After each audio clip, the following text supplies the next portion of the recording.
Okay, well, good afternoon, good evening, good morning, wherever you are in the world. I'm Bruce, again, one of the teachers at Create and Learn. Welcome, everybody. And we have a very, very special guest with us today. I'm really excited, and I know you guys will be. We've got Dr. Shawna. Pandya is a citizen scientist, an astronaut candidate with Project Possum. And please, Shawna, if you can correct me or update any of this information in case we didn't get it 100% right. Shawna is a physician, an advanced diver, skydiver, and a pilot in training. And she holds degrees in neuroscience, space, entrepreneurship, and medicine. And Shawna completed the scientist astronaut candidate training project with Possum. That's the long way is polar suborbital science in the upper mesosphere. Sounds really, really interesting. And Shawna also completed a 2-week tour at the Mars Desert Research Station analog in Utah. That's where people go to simulate the conditions of what it would be like to live and work on Mars. And she was the crew health and safety officer, which is probably a perfect job for her as a doctor. And in her spare time, Shawna practices Taekwondo, and she's a second-degree black belt. And she also sings and plays piano. So I don't know if we're going to hear any songs today. That's up to you, Shawna. But welcome, and really excited to meet you. And thank you so much for coming today. Thank you so much for having me. I am so excited to be here and tell you about how I got to where I am. I'm really excited to hear about all of you. So if you want to say who you are, what grade you're in, what you're really excited about studying, I would love to hear it as we get going.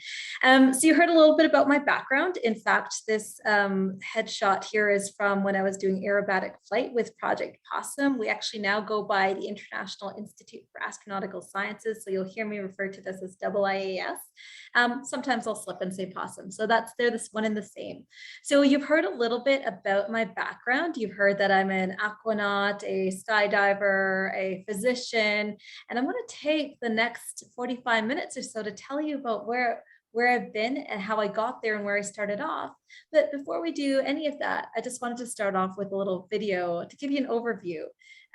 So this is actually a commercial I did with Land Rover during the Apollo 11th 50th anniversary, showcasing, not to sell you Land Rover, but to show you what I've actually been up to in my career. I've been getting paid $1,000 a month, if not more, just from this app on my phone. And I don't know.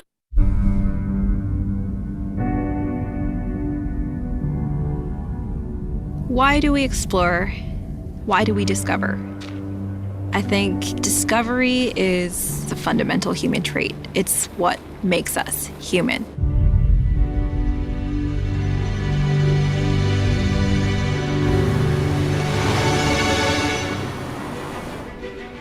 You could send astronauts up to hostile environments, to space or the moon or Mars, without knowing what to expect. Or you can try to prepare yourself as much as possible here on Earth. And the Mars Desert Research Station is one of these simulated environments. The bottom line is, space is trying to kill you.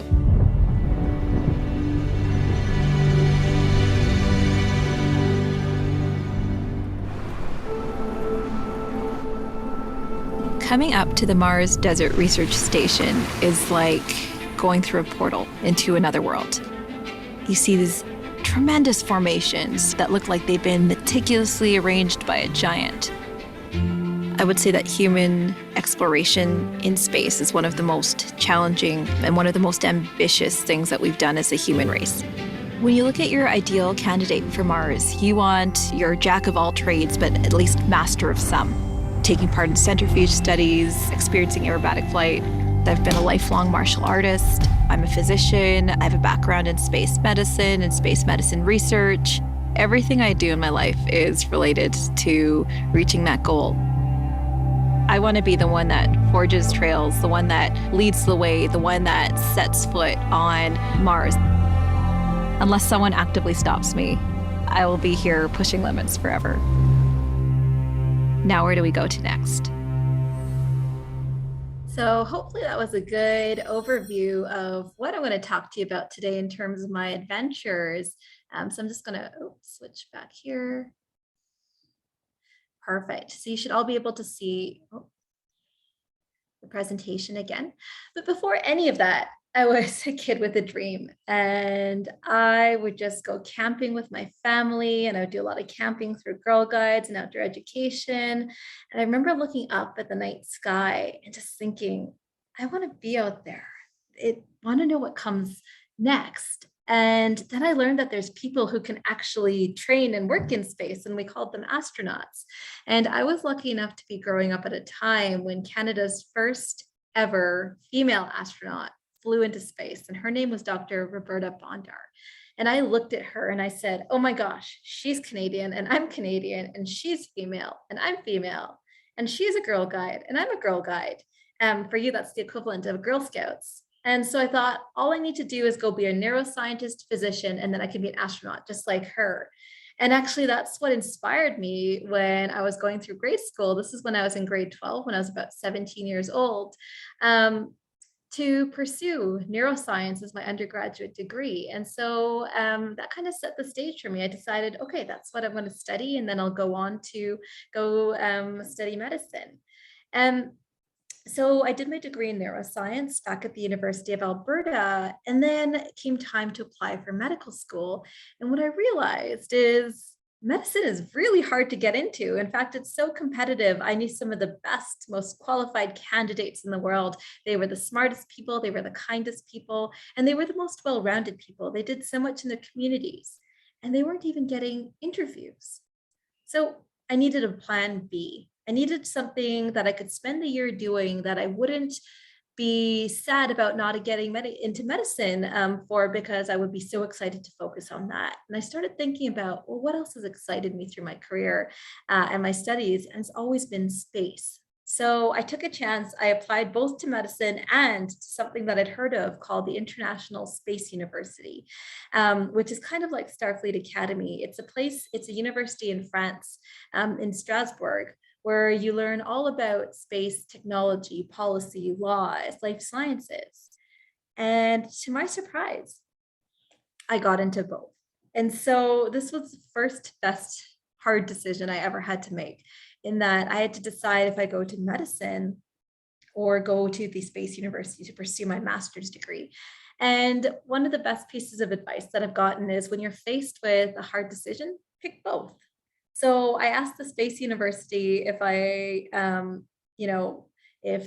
had scholarship money to support me, and they said yes, because that was one of my criteria for being able to go. And then I asked my medical school, hey, can I defer my admission for a year? And they said yes. And for me, that cemented the deal. So I deferred my admission to medical school, and I was off to the International Space University, where I was subjected to the best year of my life. Our class visits and our field site visits consisted of trips to space companies. We took a class trip to Star City in Russia during our spring break. That's us outside of a Soyuz space capsule. And that's where I've learned that this passion I had for medicine and this passion I had for space could be merged into a field called space medicine. And we'll talk about what that is in a few slides' time. So as part of my internship at the International Space University, I was lucky enough to intern at the European Astronaut Center, which is part of the European Space Agency in Germany. And I was able to work with their crew medical support office to create a quick reference guide on hazards to one of the delivery vehicles to the International Space Station. So already during my master's, I was able to contribute to human spaceflight. And once I finished my master's, that to me was, really the start of a lifelong passion for realizing that I could make something I loved a career. I could start a career in space medicine. And so I would attend space conferences. I would submit papers. I would make presentations. And then one day someone saw one of my presentations at the conference and said, hey, are you interested in making this into a book chapter? And so by this time I'd returned back to medical school, and I was lucky enough to publish my first book chapter when I was in medical school. And it was focusing on how we have benefits from what we learn by researching and working in space, and how we bring those benefits back to everyday medicine on Earth. And what was really insightful for me was learning that pursuing these passions, looking out for opportunities, kept making me a better and better candidate in space medicine research and opportunities. Because the other thing that I'd always been interested in, ever since I was in high school, when I was in grade 10, I heard about an opportunity for medical students to go to NASA for a month and to participate in research and learn all about space medicine. But it was only available to final year medical students and first year residents.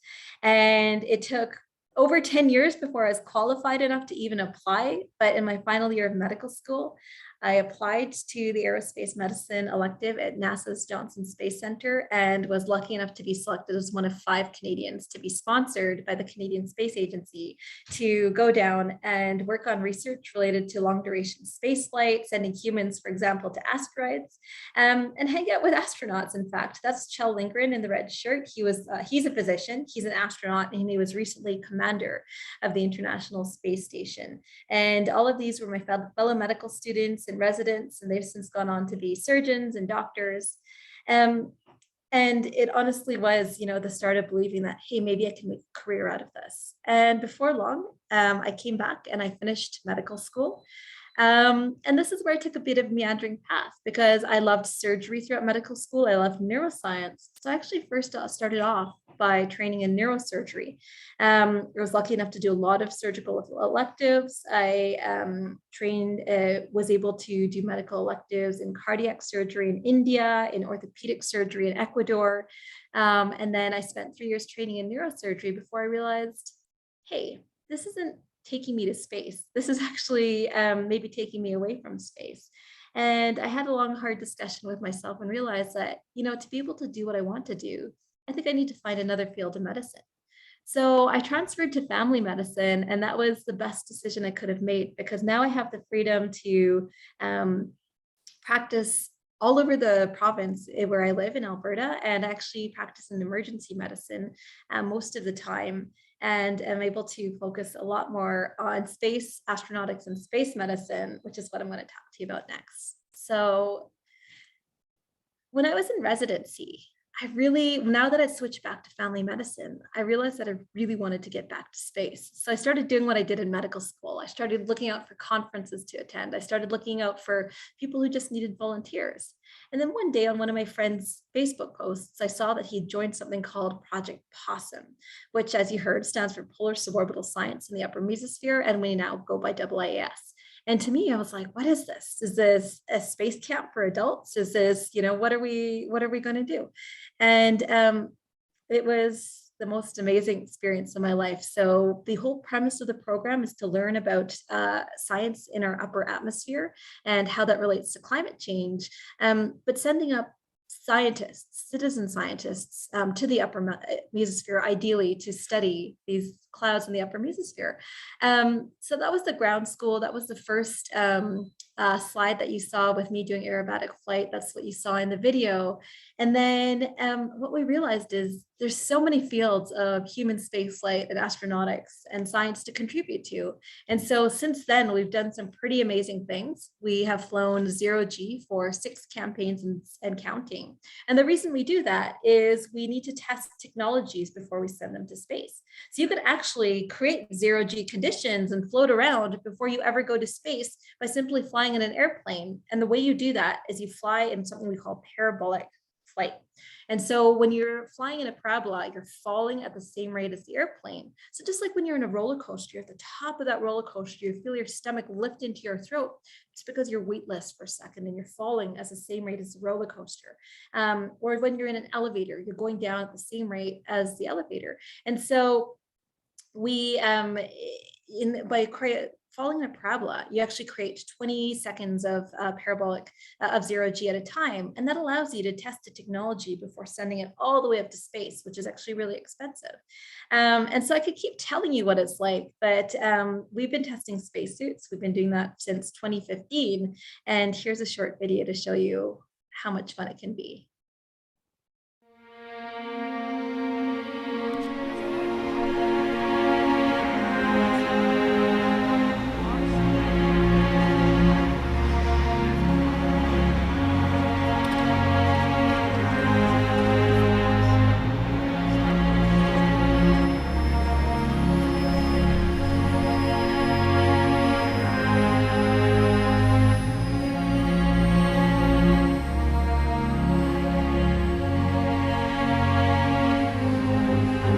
Power on the task so that I can record it.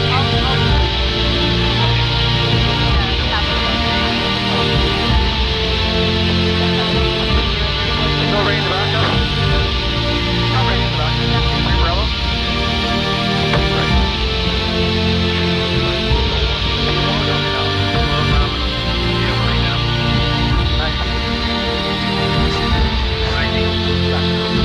So, Anna, I will get the report back.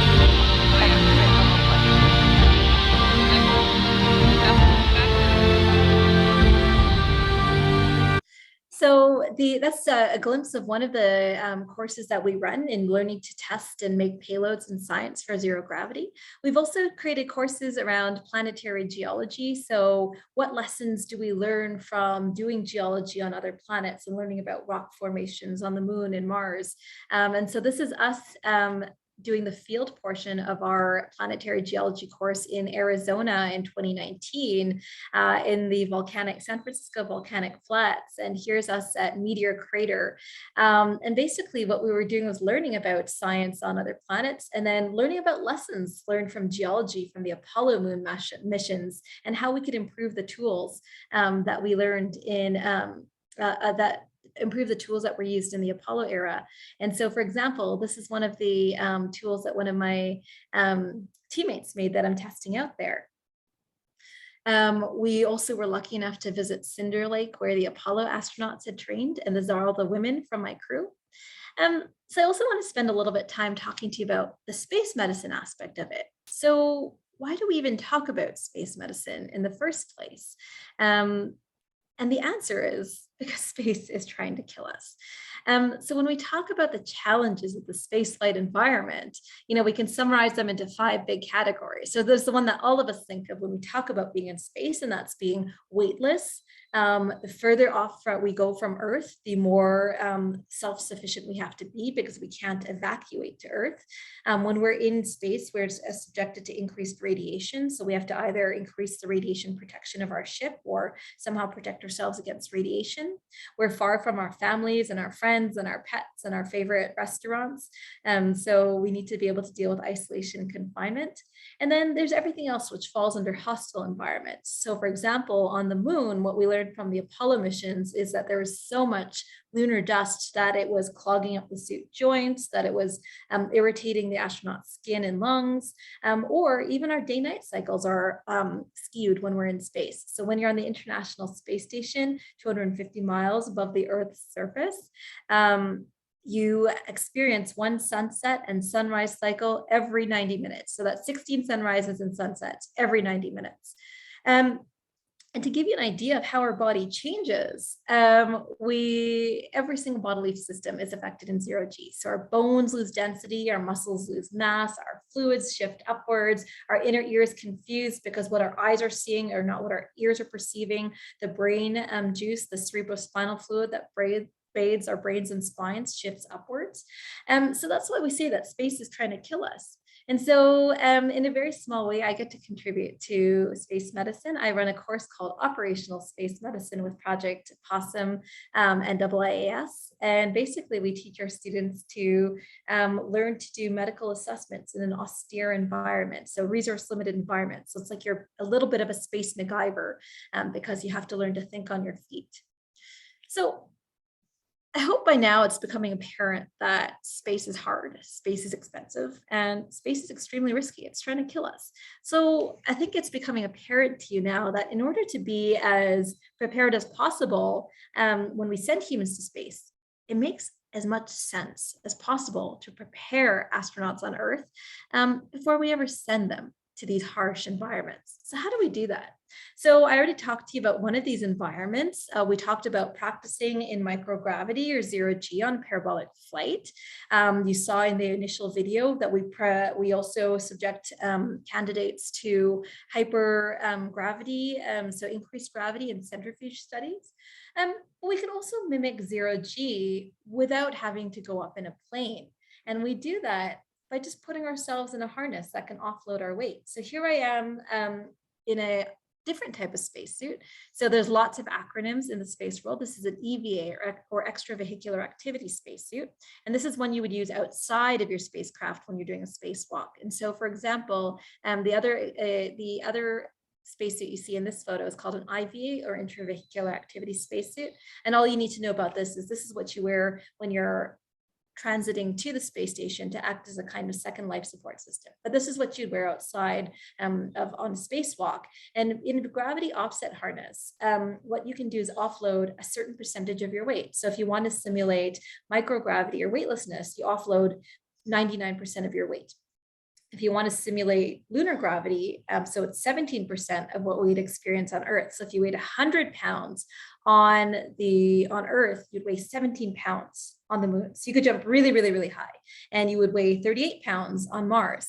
And so here we're at the Canadian Space Agency, actually doing some testing with them, and I'm simulating working in the suit in zero G, fixing a panel outside the International Space Station. We also learn a lot about working and living in water environments. So here's a snapshot from our emergency spacecraft operations and egress course. So that's a fancy way of saying, what if your space capsule has a problem or crash lands? And basically we were testing how we could escape from the space capsule in our spacesuits and swim to safety in our emergency rafts. And then last year, we actually created another type of weightless environment, which is called a neutral buoyancy lab. So if anyone here has been diving, you know that when you're underwater, you can actually be weightless as a scuba diver and you can just float around. And so we use that to our advantage by creating replicas of parts of the space station underwater to simulate working underwater and simulating skills. So here you see an airlock and we swim out of it. And then we have to go to a different arm of the space station and use a drill underwater. And it's really fun. And I still have dreams of being weightless again.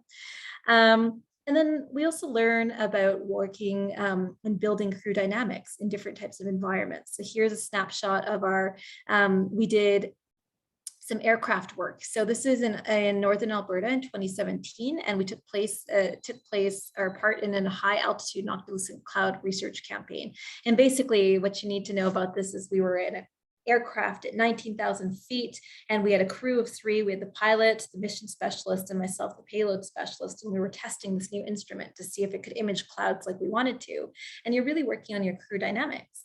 So coming back to the water, how else do we work on our crew dynamics? What about putting people in really confined remote spaces? So we can do that underwater. This is where I became an aquanaut. So like I said, everything in space is an acronym, and Neptune stands for Nautical Experiments in Physiology, Technology, and Underwater Exploration.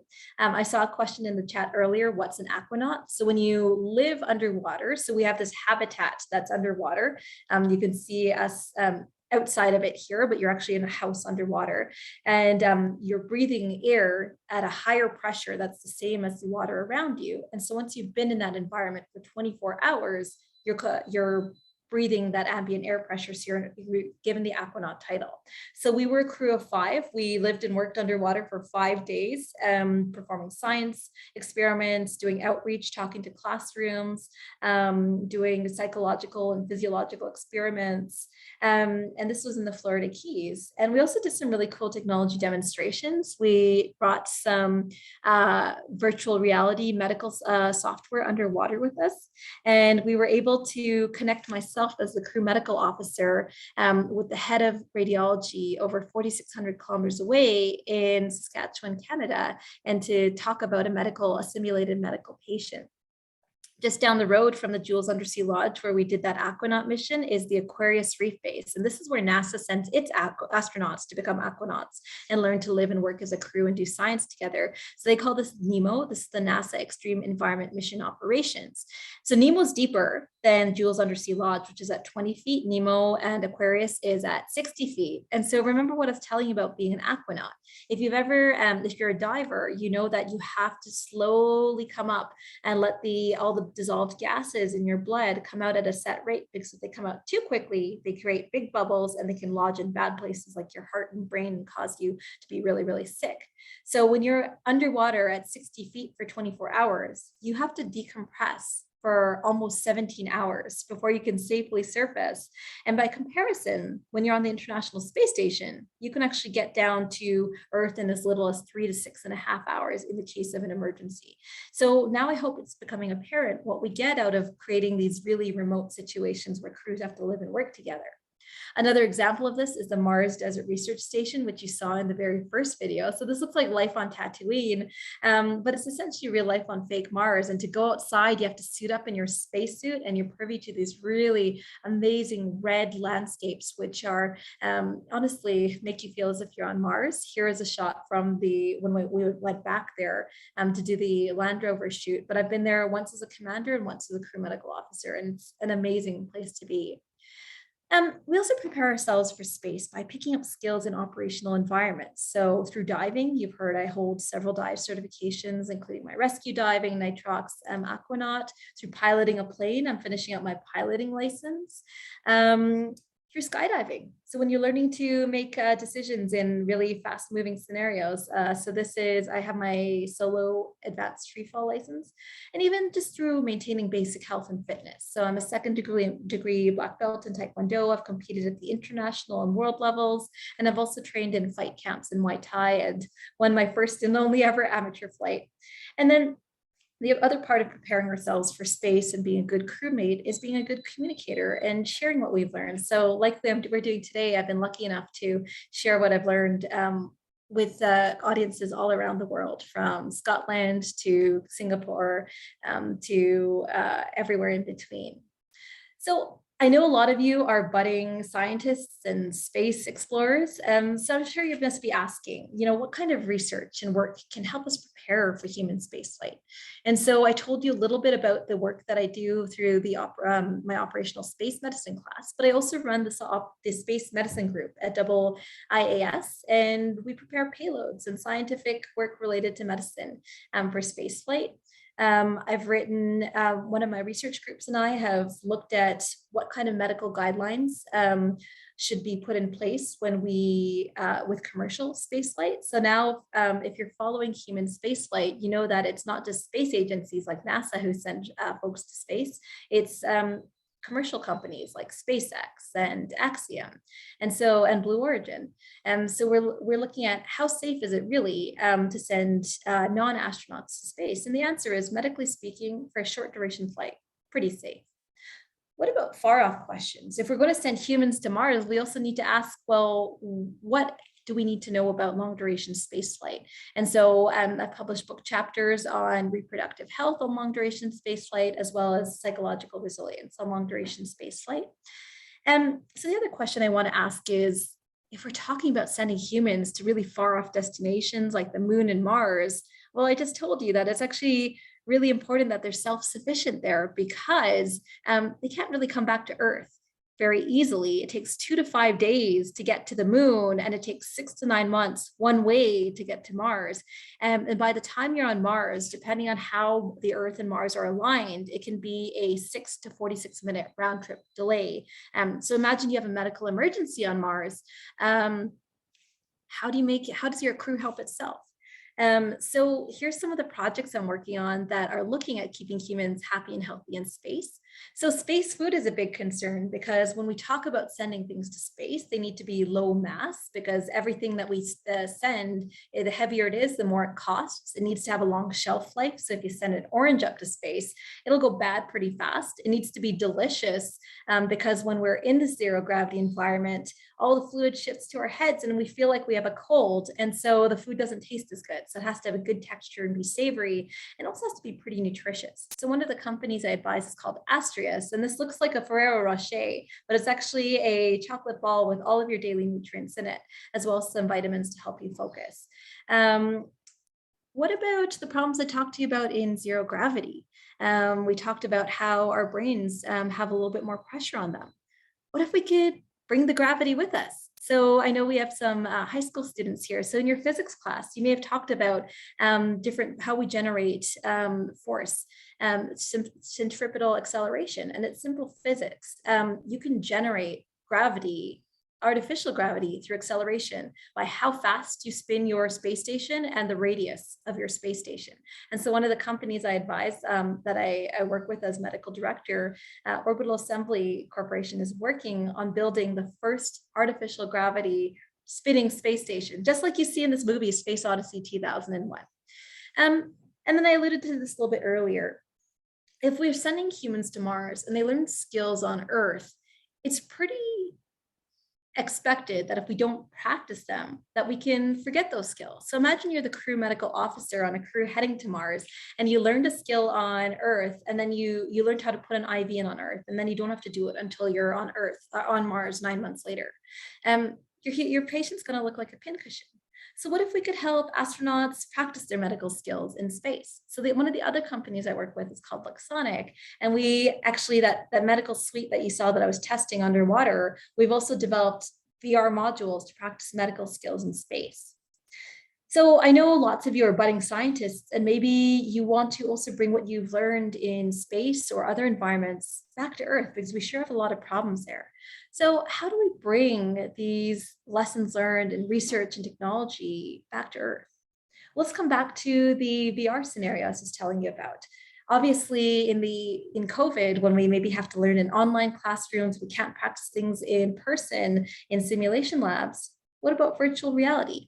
So we are also using this technology to help train paramedics and doctors and search and rescue. And so as we come to the final few minutes here, I also want to make a case for helping Earth, because I hope it's beginning to become apparent that when we talk about remote, resource limited, isolated and confined environments, maybe we can help humans in our most remote and rural communities. In fact, I just came back from Ukraine last month, where I was doing some medical work, and we saw a lot of good that we could do to help young kids and young students like yourselves. And so my final thought to you, or one of my final thoughts to you, is that as you go about being scientists and explorers and inventors, is don't forget about the people who need the most help. I'm really excited. I'm really proud of where I've landed today. And it's crazy to think that it started when I was a kid with a dream, who was inspired by this woman. And it was the honor of my lifetime when in 2019, I got to share the stage with her as her work and my work and another engineer, Canadian engineer, were featured permanently at the largest Space and Science Center in Alberta, or in Canada, at the Ontario Space Center. And it just started by being someone who wanted to do big things. And so I know that there are many of you in the audience who want to grow up and do amazing things, who want to explore Mars, or maybe go further to Europa and beyond. Maybe you also stare at the night sky and think, hey, I want to be up there and I want to send other humans out there. And so my final advice to you is pick something you love in space, whether it's engineering or rocketry or medicine. Work really, really, really hard to learn to be the hardest working person you know. Dare to wonder, what if it was me up there? And look out for those opportunities, and don't be afraid to say, this is what I want to do and pursue. It's how I ended up at NASA. It's how I ended up at the European Space Agency, at the European Astronaut Center and the International Space University. And push your own limits, because it's by pushing your own limits where you know where your own comfort zone is, and then it's how we discover things. So there's no shortage of problems to solve when it comes to space. And the bottom line is, we need all comers. We need you. So I'm really excited to hear all of your questions. Over to you. Well, Shawna, thank you so much for this wonderful presentation. I'm sure everyone was very inspired and very interested. Would we like to take some questions? Would you like to speak up? Just raise your hand and we can unmute you, a few of you, and go from there. Mary had a comment in the chat earlier. She was impressed with the long-term living underwater. That was among some of the interesting things you were talking about. Could you maybe touch a little bit on that experience, Shawna? Yeah, so the Neptune mission, so I haven't talked about what it means to be a citizen scientist. How is that different from a scientist? And they're not so different. Basically, when we talk about citizen scientists, it's someone who's interested in the field of science, but maybe hasn't yet had the formal training to know about that field. So I'm medical. My background is in medicine. So when I learned about aeronomy, I was contributing to science by helping gather data and analyze data, but I wasn't formally trained in that area. And so through these citizen science programs related to space, I met amazing people. And we thought, well, what if we could extend our love for science and extreme environments to the ocean? And so we thought we would love to go on an aquanaut expedition and do some really cool science with it. So with my 4 crewmates, who are essentially like friends and family, we spent 8 months designing the science, putting in the grants and the reviews and the ethics reviews, and then thinking about what's our 5-day mission going to look like? How are we going to plan this? What's our morning going to look like? What is our food going to look like? Our food was interesting because we had no stove. You can't have a stove in a closed space. It's not very safe. So we had to have prepackaged food that we would all want to eat. We had to respect allergies and dietary restrictions. And what was really interesting is 20 feet doesn't seem very deep, but if we actually brought marshmallows down with us, and they squished right down in the pressure of 20 feet, which is really funny. So that mission was incredible. We actually didn't want to leave because it was so much fun. And yeah, you learn a lot of lessons by living together and working as a crew. And then the other thing I'll say is our food was sponsored on that mission, and I'm a vegetarian. It was sponsored by an exercise and protein company. So everything they gave us was very, very high protein. But for me, because I'm a vegetarian, that meant every meal was an omelet. So I was eating omelets for breakfast, omelets for lunch, omelets for supper. Oh. And it took years before I could eat an omelet again. So Well, thanks for that. Atlas, could you unmute, please, and give us your question? Atlas. So I really, really wonder what you actually only feel like in outer space. what does it feel like? So I should be clear. I haven't been to space yet. I would like to go someday. I've been lucky enough to be in 0G. So in those airplane videos I showed you, we're actually flying at 19,000 feet. Whereas if you're going on a flight from New York to London, you're flying at about 40,000 feet. But when you're in 0G and wearing a spacesuit, it's impossible to not have a smile on your face. It is really, really, really fun. You're working with friends to do some science, but you're also floating kind of like Superman. So it's incredible. Yeah. Some people call it the vomit comet. Why is that, Shawna? Yeah, so I see some questions in the chat about getting dizzy. So this is where we get into the science and physiology. So let's try and experiment right now how we perceive. So right now, I know where my arm is in space because of 3 things. I know my eyes can see it. My inner ear perceives what is up and down, what is side to side. And then we have these little nerves called proprioceptors, and all throughout our skin. So those 3 act together to say, okay, this is where you are in space. And so if you take away one of those, if I ask you to close your eyes and touch your nose, you might miss. I've done it so many times, I won't, but the first times you try it, you might miss. And so when you're in 0G, what your brain sees versus what your inner ear perceives is completely confused. And so your brain says, oh my gosh, I'm really confused. This doesn't feel good. And you get nauseous and you tend to throw up. That's why we call it the vomit comet. Okay, thanks. Shahryar, I'm sorry if I mispronounced your name. Shahryar, could you unmute, please, and give us your question? Hello, good afternoon, sir. I had a question regarding the space. Does the field of cardiology really help in space? Absolutely. So what we're learning, even though we've been sending humans to space for something like 60 years now, every time, every year, every month, we're learning new things about space. So for example, Canadian researchers have found that our cardiovascular system seems to age quicker. We seem to age quicker in space, and we just don't know why yet. We think it's partially at the radiation, partially being weightless, partially the stress. And so for example, as our blood vessels become stiffer, our hearts work harder, our heart changes sizes in space. So definitely cardiology is very important. Great. One came through the chat from Mary again. Where did you learn your fearlessness? That's a great question. So it's funny because I used to be asked, what are you afraid of? And I used to think nothing. And then it was actually when I was skydiving that the answer came to me, because I never had a fear of heights, except when the first time I went skydiving, I realized I wasn't afraid of heights, but I was afraid of jumping from heights. And I realized that when I was 14,000 feet above the ground, which is a really interesting realization to come to. And what I did was I kind of used rationalization and repetition, and also working through the worst case scenario. So rationalization, I looked around at the airplane around me, and everyone else was smiling, happy. They'd obviously survived their previous jumps.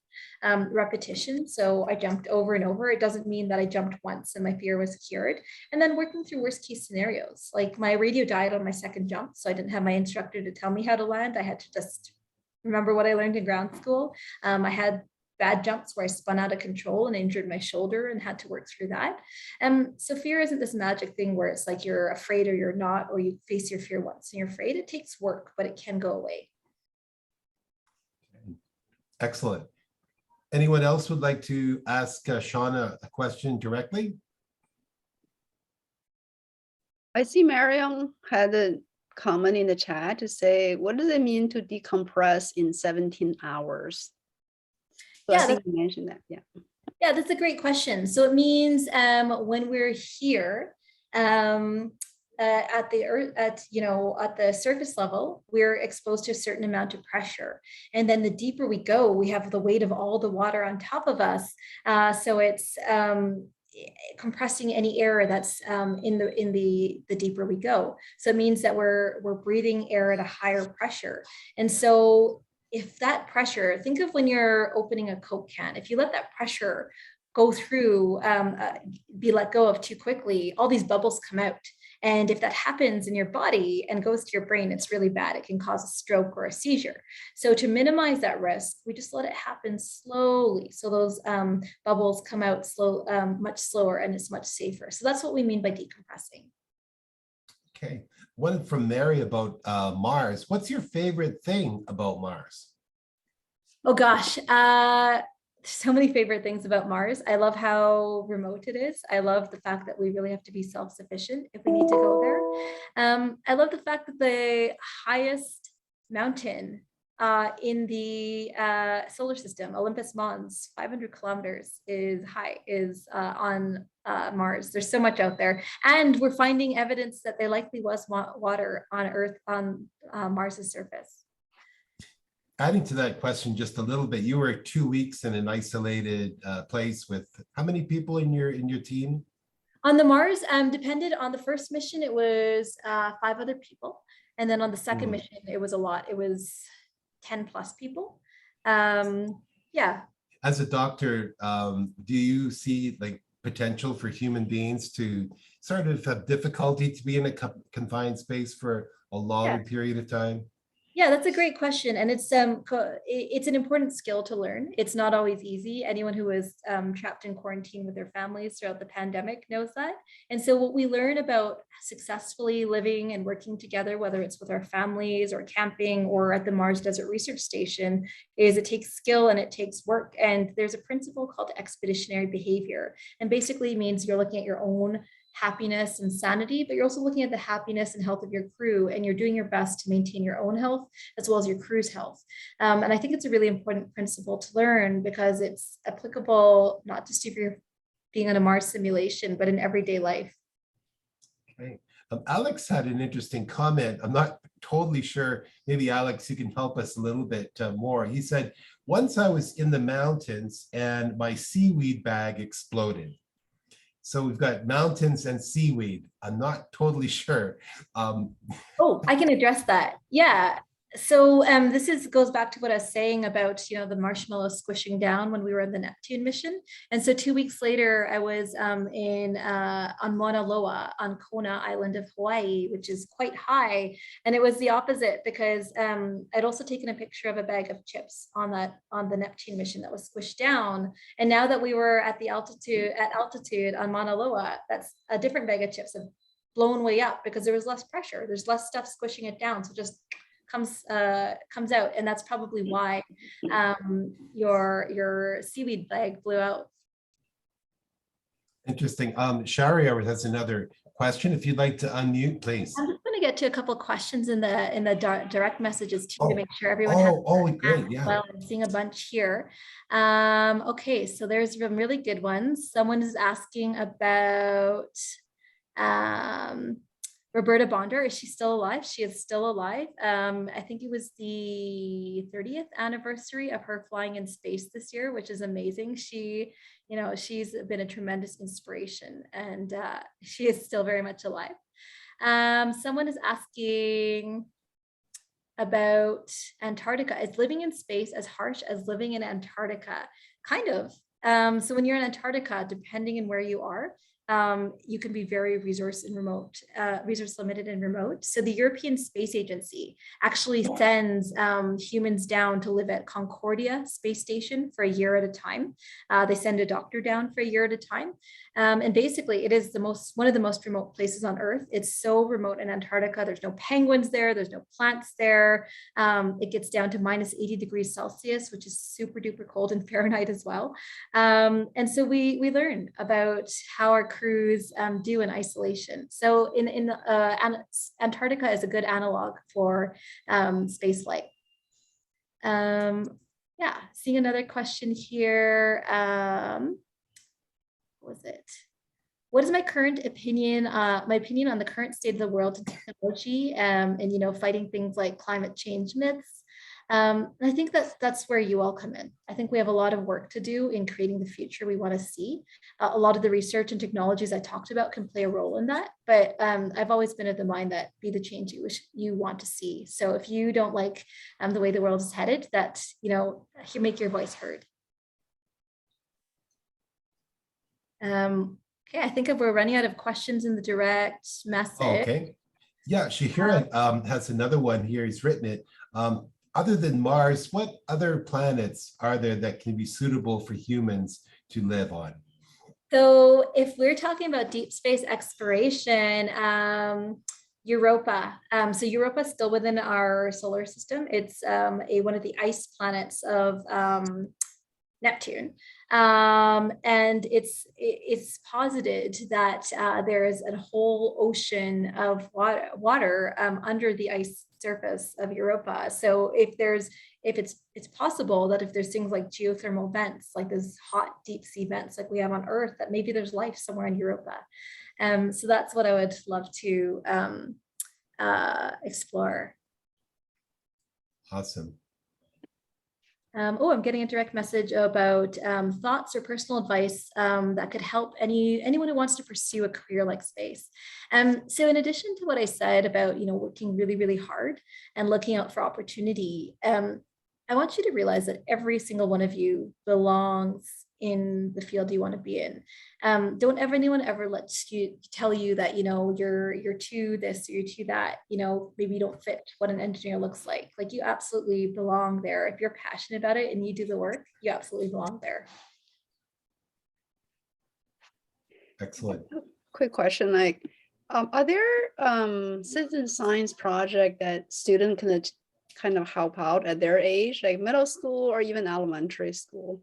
Yeah, absolutely. I know one of my friends is amazing. She's one of my colleagues through IIAS. She's a Caltech molecular geneticist, PhD, but she's also a high school teacher, and she is so passionate about nematodes in space, worms in space.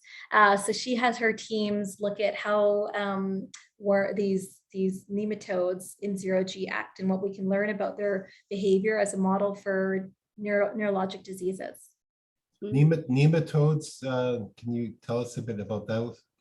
Yeah, so nematodes, the specific species she works on is called C. elegans, and it's like little itty bitty worms. So I like to call them worms in space. And basically she has normal non-mutant worms, and she has mutant worms that have specific genetic deficiencies that alter the way they move. Their movements aren't normal, they're jerkier.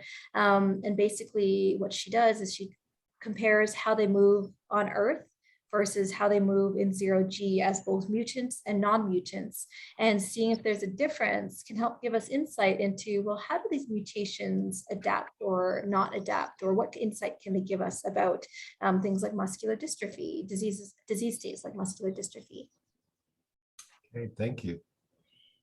One question here, how do you keep learning so much in preparation for something that may be a long time away? The answer is practice, and also teaching those skills to others. So I personally never feel I know something as well as when I try to explain it to someone else, because if I think I know it, but I'm trying to explain it, there may be a gap in how well I can explain it, and that shows to me I don't know it as well as I thought I did. So that's how I keep on skills, but lots of practice and lots of revisiting skills. Awesome. We're coming to the hour here. Like, any other advices or things that you love to share with our students before we finish up, Shawna?